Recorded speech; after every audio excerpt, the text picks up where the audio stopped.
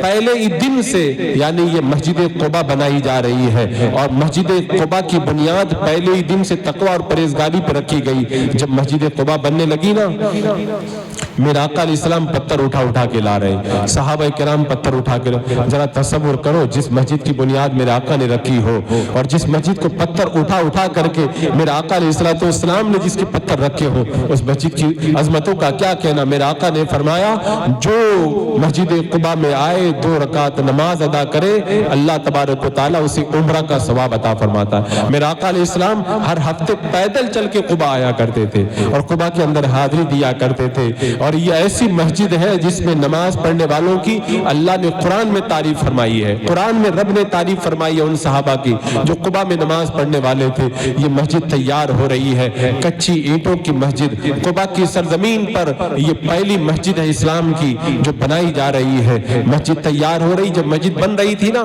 میرے آقا علیہ السلام پتھر بھی لا رہے تھے اور اشعار بھی پڑھ رہے تھے کہ جو مسجد تعمیر کرے وہ قابل مبارکباد ہے۔ اب مسجد تیار ہوئی، میرے آقا علیہ السلام اس مسجد میں نماز پڑھا رہے ہیں، ادھر مدینے والے انتظار میں ہیں کہ اللہ کے رسول جلد تشریف لائیں۔ پھر میرے آقا علیہ السلام جمعہ کے دن قباء سے روانہ ہوئے مدینہ منورہ کی طرف۔ آج مدینے کا موسم، مدینے کی گلیوں کے اندر کیسا ہجوم ہے، آج ایسا لگتا تھا کہ مدینے کے اندر عید کا دن تھا، عیدوں کی عید کا دن تاج کونین کے آقا مدینہ تشریف لے جا رہے تھے۔ جب آپ روانہ ہوئے قباء سے جب آپ آگے بڑھے نا، تو پھر راستے میں ایک قبیلہ آیا جس کا نام قبیلہ بنی سالم تھا۔ جب یہاں پہ پہنچے تو جمعہ کا وقت ہو گیا، میرے آقا علیہ السلام نے یہاں پہ جمعہ کی نماز ادا کی۔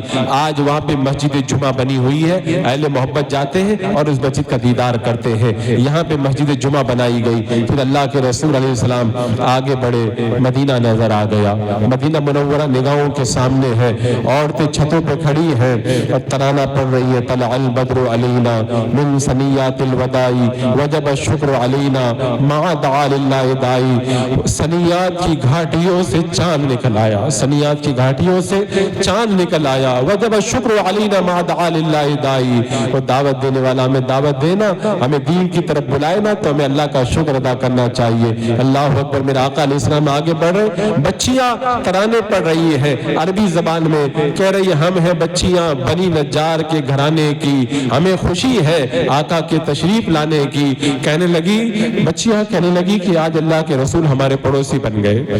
کتنا مزہ آیا ہوگا ان بچیوں کو جب بچیوں نے کہا ہوگا کہ ہم بنی نجار کی بچیاں ہیں، آج ہم بہت خوش ہیں، آج اللہ کے رسول ہمارے پڑوسی بن گئے ہیں۔ میرا آقا علیہ السلام نے بچیوں سے پوچھا ہے بچیوں کیا میرے آنے سے تم خوش ہوئی ہو؟ تو بچیوں نے کہا یا رسول اللہ بہت خوش ہوئی ہے۔ میرا آقا نے فرمایا میں بھی تم سے بہت راضی ہوا ہوں۔ اور اللہ کے رسول علیہ السلام کی سواری آگے بڑھی، صحابہ کرام نعرہ لگا رہے ہیں جا رسول اللہ جا رسول اللہ، اور آقا کریم علیہ السلام آگے بڑھ رہی ہے، جلوس نکل رہا ہے، جھنڈا بھی لگا ہوا ہے، ترانے بھی گائے جا رہے ہیں، بچیاں بھی جو ہے وہ تب بجا کر کے ترانے پڑھ رہی ہیں، صحابہ نعرہ بھی لگا رہے ہیں۔ آج جو ہم جلوس نکالتے ہیں وہاں بھی کہتے ہیں جلوس کہاں لکھا ہے، ہم کہتے ہیں جلوس مکہ سے میرے آقا مدینہ تشریف لائے تھے نا، اہل محبت نے جلوس نکالا تھا، اور 12 ربیع الاول شریف کو آقا ہم گنہگاروں میں جلوہ افروز ہوئے تھے، ہم 12ویں کے دن اس لیے جلوس نکالتے ہیں۔ جب اللہ کے رسول علیہ السلام کی سواری آگے بڑھی نا، مکہ المکرمہ میں راہوں میں کانٹے بچھانے والے، گالیاں دینے والے، برا بھلا کہنے والے، تانے دینے والے تھے، اللہ نے آج محبوب کے قدموں کے اندر اپنی جامنے نچھاور کرنے والے اہل محبت عطا کیے ہیں۔ سب کہہ رہے یا رسول اللہ آپ ہمارے گھر آ جائیں،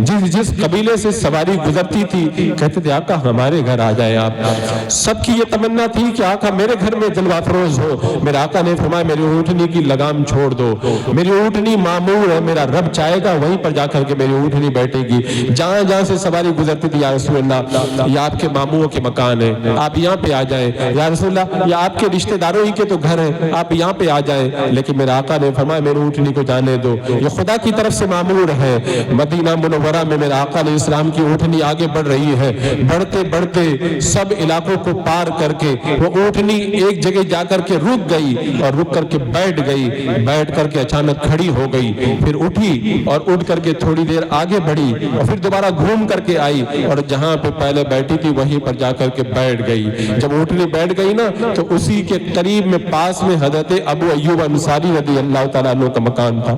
دوڑ کر کے آئے کہ یا رسول اللہ, یہ سعادت تو مجھے ملی آقا, آپ میرے گھر پہ تشریف فرما ہو جائیں. حضرت ابو ایوب انصاری کی خوشیوں کا کوئی ٹھکانہ بھی نہیں رہ گیا.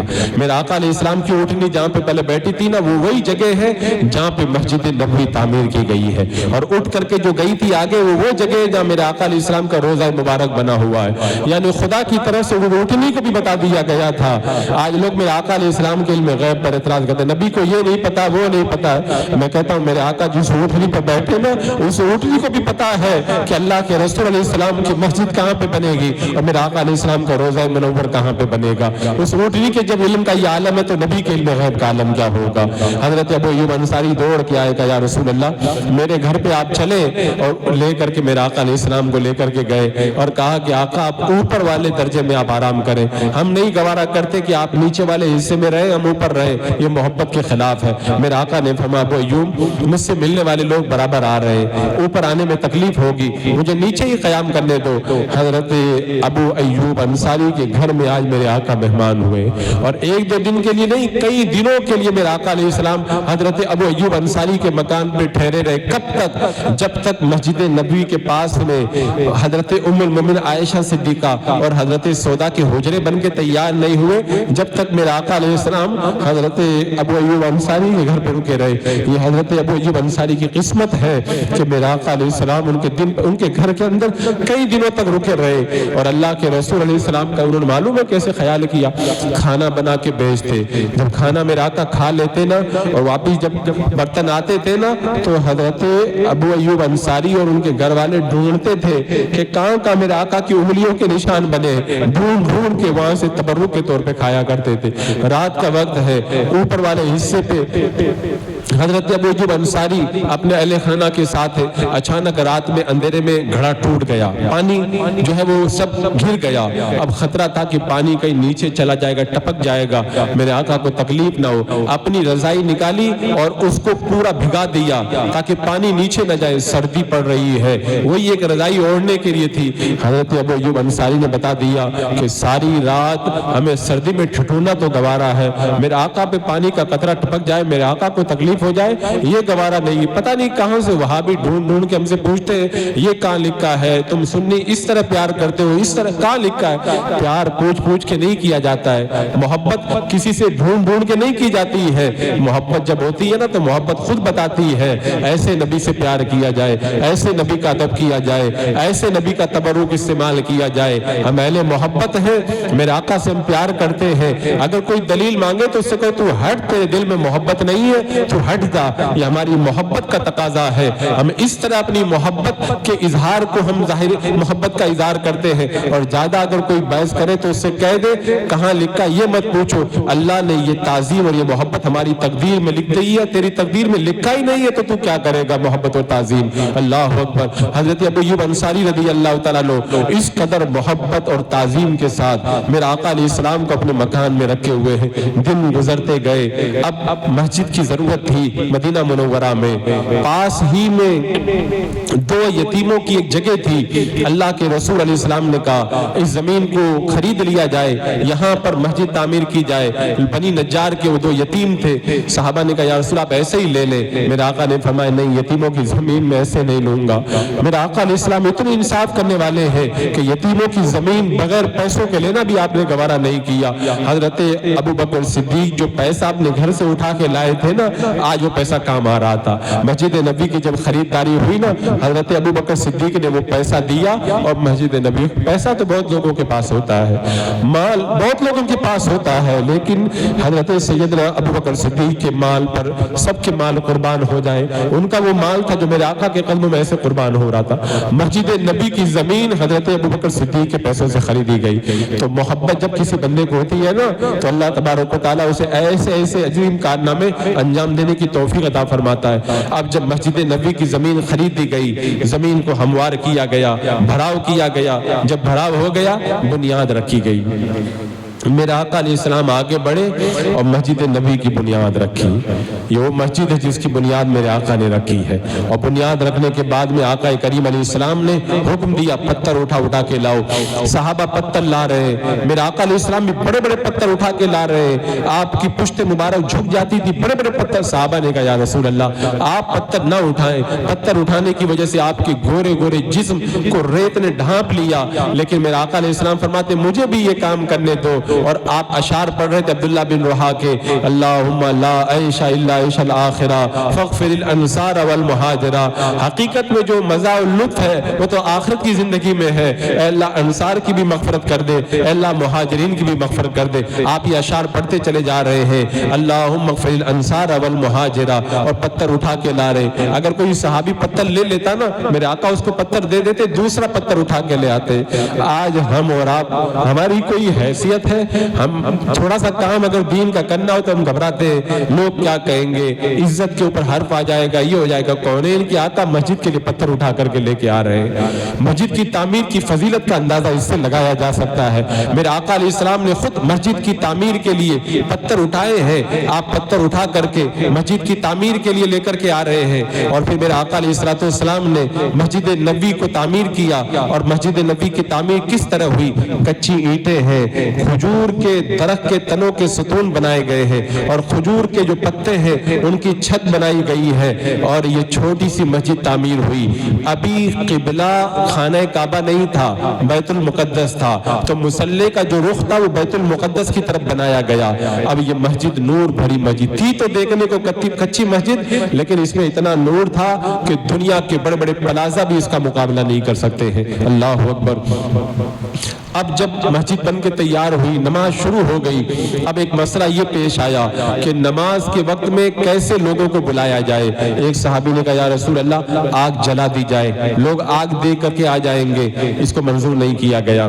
ایک نے کہا کہ وہ ناقوس بجایا جائے, اس کو بھی منظور نہیں کیا. تبھی ایک صحابی نے مشورہ دیا کہ ایک آدمی گھر گھر آواز دے بلانے کے لیے جایا جائے. میرے آقا علیہ السلام نے حضرت بلال سے کہا بلال تمہاری آواز بڑی بلند ہے, تم جایا کرو بلند آواز سے آواز لگایا کرو اور لوگوں کو نماز کے لیے بلا کے لایا کرو. اب حضرت بلال کی ڈیوٹی لگ گئی, وہ جا رہے. کتنی پیاری ڈیوٹی میرے آقا علیہ السلام نے لگائی. کبھی ایک صحابی حضرت عبداللہ بن زید سوئے ہوئے ہیں, خواب میں کوئی آنے والا آتا ہے اور انہیں خواب میں اذان پڑھ کے سناتا ہے.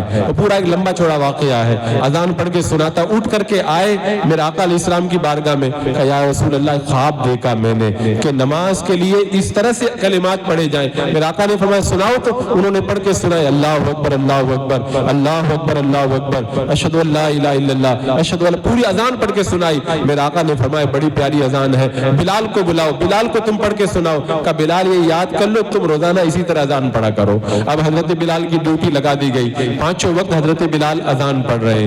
میرے آقا علیہ السلام نے مسجد نبوی جب تعمیر کر لی تو ابھی آپ کے نکاح میں دو بیویاں ہیں, حضرت عائشہ اور حضرت سودا رضی اللہ تعالی عنہما. حضرت سودا تو پہلے ہی سے موجود ہے, حضرت عائشہ کی بھی رخصتی نہیں ہوئی ہے, مدینہ میں نکاح ہو چکا, مکہ المکرمہ میں نکاح ہو چکا تھا. ان دونوں کے لیے دو حجرے بنائے گئے. حجرے معلوم ہے کتنے بڑے حجرے؟ یہ حجرے 10 ہاتھ لمبے اور 7 یا 6 ہاتھ چھوڑے, اور اتنے بس اونچائی پر تھے کہ ہاتھ اونچر کرو تو ہاتھ جو ہے وہ چھت تک لگ جائے. یہ چھوٹے سے حجرے جو کھجور کے پتوں, ٹہنیوں, چھوٹی چھوٹی کچی اینٹوں سے بنائے گئے تھے. اس حجرے میں کونین کے آقا آرام کرتے تھے. یہ وہ حجرہ ہے جس کی چوکھٹ کو جبریل امین بھی بوسہ دینا سعادت مندی سمجھتے ہیں. اللہ اکبر. میرے آقا صلی اللہ تعالی علیہ وسلم کی ازواج کے حجرے بن گئے. اب اللہ کے رسول علیہ السلام نے ارشاد فرمایا حضرت زید اور حضرت ابو رافع سے کہ تم مدینہ جاؤ, مکہ المکرمہ جاؤ اور میری اہل بیت کو لے آؤ. حضرت زید بن حارثہ اور حضرت ابو رافع دونوں روانہ ہوئے اور جا کر کے حضرت فاطمہ, حضرت ام کلثوم, حضرت سودا, حضرت ام ایمن اور جو دیگر اہل بیت پاک تھے ان کو لینے کے لیے روانہ ہوئے اور لے کر کے آئے. میرے آقا علیہ السلام کی 2 بیٹیاں, ایک حضرت رقیہ کو نہیں لائے کیونکہ حضرت رقیہ حضرت عثمان کے ساتھ 7 میں مکہ کے ظلم و ستم کی وجہ سے مکہ چھوڑ کے حبشہ جا چکی تھی، اور اللہ کے رسول صلی اللہ تعالی علیہ وسلم کی ایک بیٹی حضرت زینب ابو العاص کے نکاح میں تھی، وہ ابھی ایمان نہیں لائے تھے، انہوں نے جانے سے انکار کر دیا کہ میں تمہیں نہیں جانے دوں گا۔ یہ 2 بیٹیاں بچ گئی، باقی اہل بیت کو لے کر کے یہ پہنچے ہیں، اور پھر ان کے لیے بھی، اور یہ حضرت حارثہ بن نعمان کی قسمت ہے۔ یہ جتنے بھی حجرے بنائے گئے نا، یہ حضرت حارثہ بن نعمان کی زمین میں بنائے گئے۔ حضرت حارثہ کو اللہ تبارک و تعالیٰ نے یہ کمال عطا فرمایا کہ میرے آقا علیہ السلام کے لیے بھی زمین دی، آپ کی ازواج کے لیے بھی زمین دی، اور جتنے حجرے بنتے گئے حضرت حارثہ بن نعمان رضی اللہ تعالیٰ عنہ اس کے لیے جگہ عطا فرماتے چلے گئے۔ اب مسئلہ پیش آیا ان صحابہ کا جو صحابہ اپنے بال بچوں کو چھوڑ آئے، اپنے مال کو چھوڑ آئے، اپنے گھر کو چھوڑ آئے۔ اب مدینے میں ان کا کچھ تھا ہی نہیں، کیا کرتے؟ مسجد نبوی کے ایک کونے میں اللہ کے رسول علیہ السلام نے ان کے لیے ایک چبوترا بنوا دیا، جسے سپا کا چبوترا کہتے ہیں۔ یہ غریب صحابہ اسی چبوترے پر بیٹھ جاتے، میرے آقا علیہ السلام کے مکان جو کچھ کھانے کے لیے آ جاتا میرے آقا دے دیتے، اور اسی سے وہ اپنا کام چلاتے۔ اب جو صحابہ آ گئے تھے ہجرت کر کے، وہ کیا کرتے؟ اللہ کے رسول علیہ السلام نے سارے انصار اور مہاجرین کو جمع کیا اور کہا کہ یہ اپنا سب کچھ چھوڑ کر کے آئے ہیں، ان کی مدد کی جائے۔ تو انصار اور مہاجرین کے درمیان میرے آقا علیہ السلام نے بھائی بھائی کا رشتہ بنایا، ایک انصاری اور ایک مہاجر یعنی مکی کو میرے آقا علیہ السلام نے بھائی بنایا، ایک ایک کو الگ الگ بھائی بھائی بنایا، اور پھر وہ مکہ کے رہنے والے لوگوں کو مدینے والے اپنے گھروں میں لے کر کے گئے اور ان کو ہر طرح کی سہولت دی، اپنے مکان میں آرام سے رکھا، اتنی قربانیاں دی۔ حضرت عبد الرحمن بن عوف کا بھائی بنایا میرے آقا علیہ السلام نے سعد بن ربی کو، سعد بن ربی اپنے گھر پہ لے گئے عبد الرحمن بن عوف کو اور کہا کہ یہ آپ لے لو، یہ لے لو، یہ لے لو، میری 2 بیویاں ہیں، آپ بتائیں کون سی پسند کرتے ہیں؟ ایک کو میں طلاق دے دیتا ہوں اور آپ اس سے اپنا نکاح کر لیں۔ اتنی بڑی قربانی ان مقدس صحابہ نے ان مقدس مہاجرین کے لیے دی۔ حضرت عبد الرحمن بن عوف نے کہا تمہیں کچھ کرنے کی ضرورت نہیں ہے، مجھے بازار کا راستہ دکھا دو، میں خود محنت مزدوری کر کے کھاؤں گا۔ حضرت عبد الرحمن بن عوف گئے بازار میں، کاروبار شروع کیا۔ اللہ نے ایسی برکت عطا فرمائی کہ فرماتے ہیں اگر میں مٹی میں ہاتھ ڈالتا ہوں وہ بھی سونا بن جاتی ہے۔ اللہ نے اتنی برکت عطا فرمائی، کاروبار بڑھ گیا، اور ایک وقت ایسا آیا مکہ مدینہ کے بڑے مالدار بن گئے، اور جب ان کے کاروبار کا قافلہ جب آتا تھا مدینہ میں، پورے مدینے میں شور مچ جاتا تھا، اتنا لمبا چوڑا ان کا کاروبار پھیل گیا۔ اللہ تبارک و تعالیٰ نے مہاجرین کو یہ سب کچھ عطا فرمایا۔ بہت سارے مہاجرین تھے، انہوں نے الگ الگ دکان کھول لی، کوئی کھجور کا کاروبار کرنے لگا، کوئی کپڑے کا کاروبار کرنے لگا، اس طرح سے وہ اپنے پاؤں پہ کھڑے ہو گئے۔ اور جب مدینہ آئے نا تو پھر بہت سارے صحابہ بیمار ہو گئے۔ جب بیمار ہوئے تو یاد کرنے لگے مکہ کی بہاریں، مکہ کی فضا، وہ سب بار بار یاد کرنے لگے۔ میرے آقا علیہ السلام نے دعا فرمائی، اللہ تو مدینے کو برکتیں عطا فرما، مدینہ کو دارالشفا بنا دے۔ تو پھر اللہ نے مدینے کو ایسا کرم کیا کہ جو پہلے دارالبلا تھا وہ دارالشفا بن گیا، اور پھر اس کی شفا کا یہ عالم ہوا کہ نہ ہو آرام جس بیمار کو زمانے سے، اٹھا لے جائے تھوڑی سی خاک ان کے آستانے سے۔ مدینے کی مٹی میں بھی اللہ تبارک و تعالیٰ نے اتنی برکتیں عطا فرما دی۔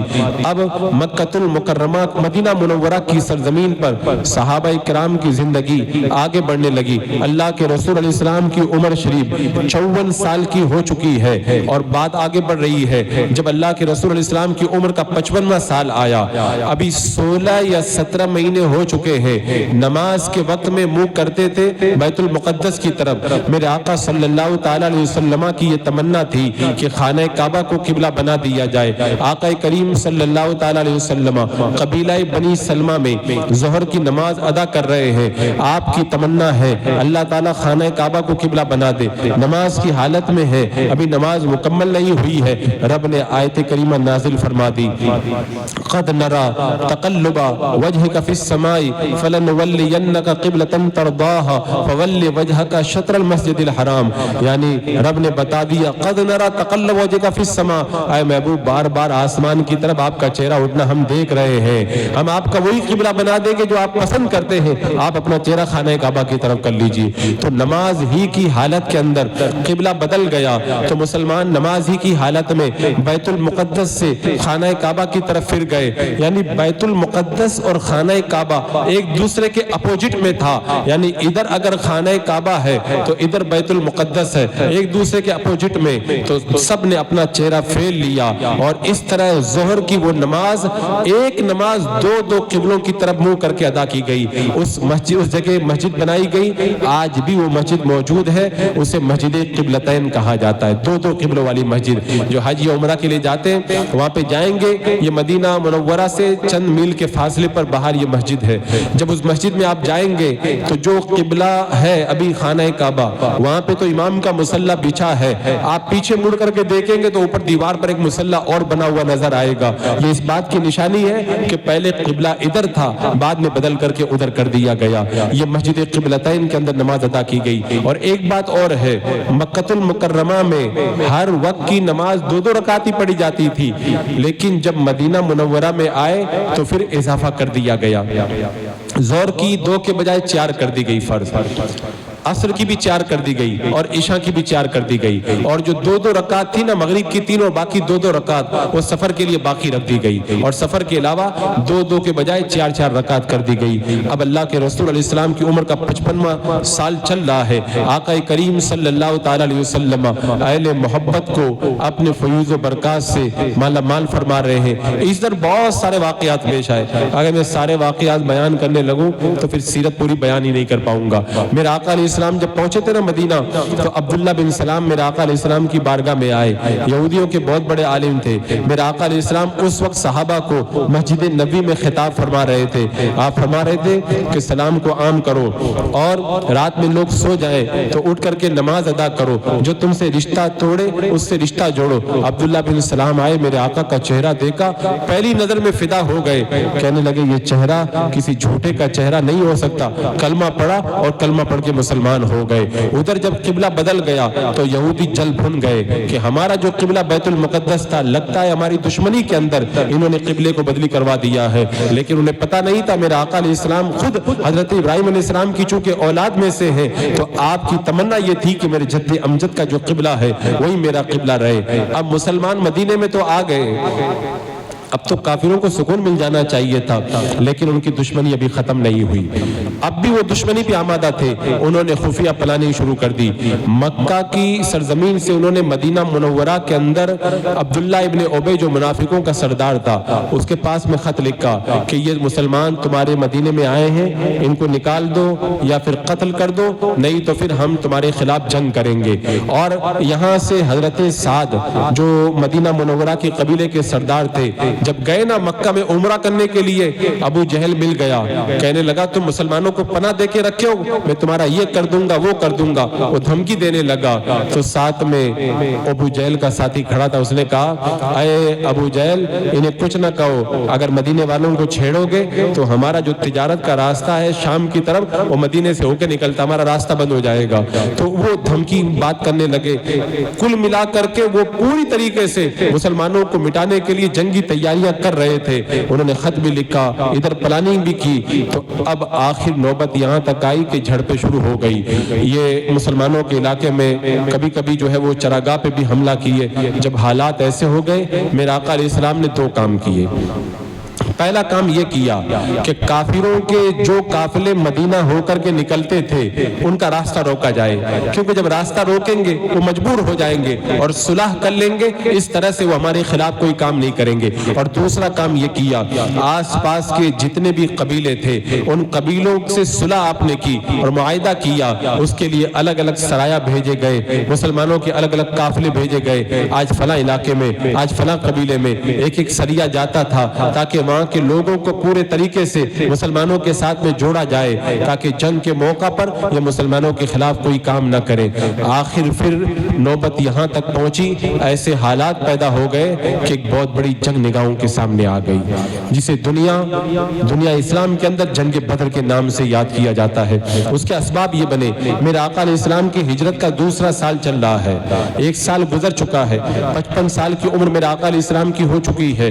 ایک مکہ والوں کا بہت بڑا قافلہ ابو سفیان کی سرکردگی میں شام کی طرف گیا تھا۔ اللہ کے رسول علیہ السلام اس کا راستہ روکنے کے لیے نکلے۔ ابو سفیان کو جب یہ پتہ چل گیا کہ میرا راستہ روکنے کے لیے آ رہے ہیں تو زمزم نامی ایک شخص کو انہوں نے مکہ بھیجا کہ مکے والوں سے جا کر کے بول دو کہ آج تمہارا قافلہ لوٹ لیا جائے گا، فوراً مدد کے لیے پہنچو۔ جب یہ گیا، عرب والوں کا طریقہ تھا جب کوئی بڑی مصیبت آتی تھی تو بدن سے کپڑے اتار کر کے آواز لگاتے تھے تاکہ پتہ چل جائے بڑی مصیبت آئی ہے۔ وہ زمزم نامی شخص گیا اور ٹیلے پہ کھڑے ہو کر کے کپڑا پھاڑ کر کے کہنے لگا جلدی پہنچو، اپنی قافلے کی مدد کے لیے پہنچو۔ ابو جہل اور سب جمع ہو گئے، پوچھا کیا ہوا؟ کہ مسلمانوں نے ہمارا جو بہت بڑا قافلہ تھا اس کا راستہ روکنے کی تیاریاں کر لی ہے۔ ابو جہل نے اعلان کر دیا اور سب آس پاس کے علاقوں میں خبر کر دی گئی۔ بہت بڑا لشکر تیار ہوا جس کے اندر بہت سارے اونٹ تھے، 700 اونٹ اور 100 گھوڑے اور نہ جانے کتنے ہتھیار اس کے اندر تھے، پورے ساز و سامان کے ساتھ میں یہ مکہ المکرمہ سے نکلے۔ ادھر جب مسلمان تعاقب کے اندر چلے، ابو سفیان کو پتہ چلا تو راستہ کاٹ کر سمندر والے راستے سے آگے بڑھ گئے۔ مسلمان جب پہنچے تو ابو سفیان کا لشکر راستہ کاٹ کر کے آگے جا چکا تھا۔ اس نے فوراً خط لکھا مکہ والوں کو، اے مکہ والوں ہم لوگ بچ کر کے نکل گئے، تم لوگ واپس چلے جاؤ۔ جب یہ خط پہنچا ابو جہل کے پاس میں تو ابو جہل نے کہا کہ ہم واپس نہیں جائیں گے۔ بہت سارے لوگوں نے مشورہ دیا واپس چلے جانا چاہیے، لیکن اس کے دماغ پر شیطانیت سوار تھی، اس نے کہا واپس نہیں جائیں گے۔ ادھر اللہ کے رسول علیہ السلام جب مدینہ منورہ سے نکلے تھے تو آپ کوئی تیاری کر کے نہیں نکلے تھے، صرف 6 تلواریں، 8 زرے اور 70 اونٹ اور 3 گھوڑے، بس یہ معمولی سامان تھا، بغیر کسی سامان کے نکلے تھے۔ پتہ نہیں تھا کہ کوئی بڑی جنگ ہونے والی ہے، میرے آقا کا علم تو سب ہے، لیکن ظاہری طور پر صحابہ کو اس بات کا پتہ نہیں تھا کہ ہمیں ایسے حالات سے دوچار ہونا پڑے گا۔ جب نکل پڑے آگے گئے تو پتہ چلا کہ وہ لشکر نکل چکا ہے۔ حضرت جبریل امین میرے آقا علیہ السلام کی بارگاہ میں حاضر ہوئے اور حاضر ہو کر کے بتایا کہ ابو جہل بہت بڑا لشکر لے کر کے مقابلے کے لیے آ رہا ہے۔ میرا آقا صلی اللہ علیہ وسلم نے صحابہ کرام کو جمع کیا اور جمع کرنے کے بعد میں فرمایا تم لوگ کیا کہتے ہو؟ حضرت ابو بکر صدیق کھڑے ہوئے، حضرت عمر کھڑے ہوئے، اپنی جان نثاری کا ثبوت پیش کیا، لیکن میرے آقا کی نظریں مدینے والوں کی طرف تھی۔ کیوں؟ جب اللہ کے رسول مدینہ میں آئے تھے تو پہلے انہیں بتا دیا تھا کہ مدینے پہ اگر کوئی حملہ کرے گا تو یہ مقابلہ کریں گے، لیکن مدینے سے باہر نکل کر کے جنگ کرنے کی بات نہیں ہوئی تھی۔ اب میرے آقا علیہ السلام جب انصار کی طرف دیکھنے لگے نا تو حضرت سعد، حضرت مقداد یہ کھڑے ہو گئے کہ یا رسول اللہ ہماری طرف نظر فرما رہے ہیں، آقا آپ چلیں، آپ اگر ہمیں سمندر میں اگر کودنے کا حکم دیں گے نا ہم سمندر میں بھی گھوڑے ڈال دیں گے۔ صحابی حضرت مقداد کھڑے ہو کہا یا رسول اللہ ہم موسیٰ علیہ السلام کی قوم کی طرح نہیں ہے جو یہ کہہ دیں کہ آپ جا کے لڑو، آپ کا خدا جا کے لڑے، نہیں یا رسول اللہ آپ چلیں، ہم آپ کے ساتھ میں رہیں گے اور اپنی جانوں کے نذرانے پیش کریں گے۔ جب صحابہ کا یہ محبت کا انداز دیکھا نا میرے آقا کا چہرہ جگمگا اٹھا۔ آقا کریم صلی اللہ تعالیٰ علیہ وسلم آگے بڑھے اور ادھر وہ ان کا جو لشکر تھا بدر کے میدان میں پہنچ گیا۔ مکہ اور مدینہ کے درمیان میں بدر ایک جگہ ہے جو آج تو بڑی مشہور ہو چکی ہے، اس میدان کے اندر ان کا لشکر پہنچا اور اچھی اچھی جگہوں پر اور کنووں پر پہلے انہوں نے قبضہ کر لیا۔ مسلمان جب بدر کے میدان میں پہنچے تو ریتیلی زمین ان کے حصے میں آئی، پانی کا کوئی انتظام نہیں تھا، ان کے پاس میں بڑے سامان تھے، روزانہ جو ناچنے والی رنڈیاں ان کے ساتھ میں تھی وہ طوائفیں ناچا کرتی تھی، ایک ایک سردار روزانہ سب کی دعوت کرتا، 10 اونٹ ذبح کرتے، خوب دعوتیں ہوتی، رات بھر ہنگامہ ہوتا، ڈھول تاشے بجائے جاتے۔ مسلمانوں کے پاس نہ تو کھانے کا پورا سامان تھا نہ کوئی اور ہتھیار پورے تھے۔ مسلمانوں کے دلوں کے اندر شیطان نے وسوسہ پیدا کیا، تبھی اللہ نے کرم فرمایا، رحمت کی بارش نازل ہو گئی، اور جب بارش نازل ہوئی نا تو اللہ کا ایسا کرم ہوا، مسلمانوں کی جو زمین تھی وہ اچھی ہو گئی اور کافر جس طرف تھے وہ زمین بالکل دلدل کی شکل اختیار کر گئی۔ گئی. مسلمانوں نے جو چشموں کے پانی تھے ان پر قبضہ کر لیا. انہی چشموں کا پانی کنویں میں جاتا تھا. اب مسلمانوں کے لیے بڑی راحتیں ہو گئی. بدر کا میدان ہے. صحابہ کرام نے عرض کی یا رسول اللہ آپ ہمیں اجازت عطا فرمائیں, آپ کے لیے ہم عریش بناتے ہیں جیسے موسیٰ علیہ السلام کے لیے ان کی قوم نے بنایا تھا. ایک چھوٹی سی جھوپڑی بنائی. صحابہ کرام نے جھوپڑی تیار کی. اب سوال پیدا ہوا کہ اس کے اندر کون میرے آقا علیہ السلام کی نگرانی کرے گا, یعنی آپ کی حفاظت کے لیے کون کھڑا ہوگا. آج سارے کافروں کی نظر میرے آقا پہ تھی اور سب یہی چاہتے تھے معاذ اللہ کے رسول کو شہید کر دیا جائے. اب جو یہاں پہ کھڑا ہوگا وہ جان ہتھیلی بھی لے کر کے کھڑا ہوگا. لیکن حضرت ابوبکر صدیق آگے بڑھے کہا یا رسول اللہ میں اس کی نگرانی کروں گا. حضرت ابوبکر صدیق جب نگرانی کے لیے کھڑے ہوئے نا, اب کسی کی مجال نہیں تھی کہ وہ ادھر نظر اٹھا کر کے دیکھے. اگر کوئی برے ارادے سے آیا نا, حضرت ابوبکر صدیق نے اسے مار کر کے بھگا دیا. جہاں پہ وہ خیمہ لگایا گیا تھا عریش, آج بھی وہ جگہ موجود ہے بدر کے میدان کے اندر, اور اہل محبت نے وہاں پہ مسجد بنائی ہے اور اس مسجد کا نام ہے مسجد عریش. اللہ اکبر, یہ اتنی پرنور مسجد ہے. ابھی پچھلے مہینے جب بدر کے میدان میں میری حاضری ہوئی, مسجد عریش میں مغرب کی نماز میں نے ادا کی. جب سجدے میں سر رکھا نا تو میرا دل یہ کہہ رہا تھا کہ ہو سکتا ہے میرا آقا علیہ السلام نے یہیں پہ قیام فرمایا ہو. اس وقت سجدہ کرنے میں جو لطف آیا تھا, جو نور محسوس ہوا تھا, وہ زبان سے بیان نہیں کیا جا سکتا. آقا کریم علیہ السلام کی اس خیمے کی جگہ میں مسجد عریش بنی ہوئی ہے. اب آقا علیہ السلام اپنے خیمے میں ہے اور خیمے کے اندر میرا آقا علیہ السلام دعا میں مصروف ہے. اب بدر کا جو میدان کارزار اور پھر بعد میں آنے والی اللہ کے رسول علیہ السلام کی حیات طیبہ کے باقی 8 سال انشاءاللہ اسے آنے والی مجلس کے اندر میں بیان کروں گا. اللہ رب قدیر ہمیں اپنے حبیب علیہ السلام کی سیرت طیبہ کے انوار سے مالا مال فرمائے. استغفر اللہ ربی من کل ذنب واتوب الیہ. السلام علیکم.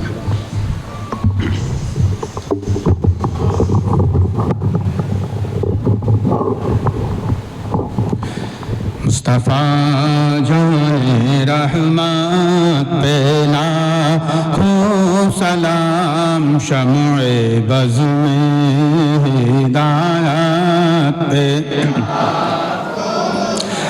ہم غریبوں کے آقا پہ بے حد درود, ہم غریبوں کے آقا پہ بے حد درود, ہم فقیروں کی ثروت پہ لاکھوں سلام.